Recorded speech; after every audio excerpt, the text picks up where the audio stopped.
జానపదం కొత్త ఆట నేర్చిందా పాపలాంటి లేత పదం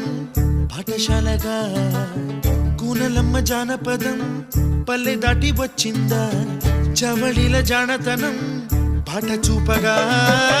కుంచెలో దాగే చిత్రాలు ఎదురొచ్చేలా అంతటా ఎన్నో వర్ణాలు మంచులో దాగే చైత్రాలు బదులిచ్చేలా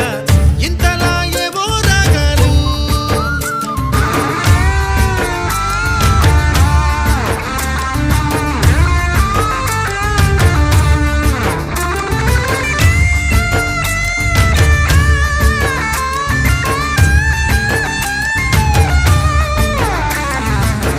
ఆకతాయి సందడిగా ఆగలేని తొందరగా సాగుతున్న ఈ పయనం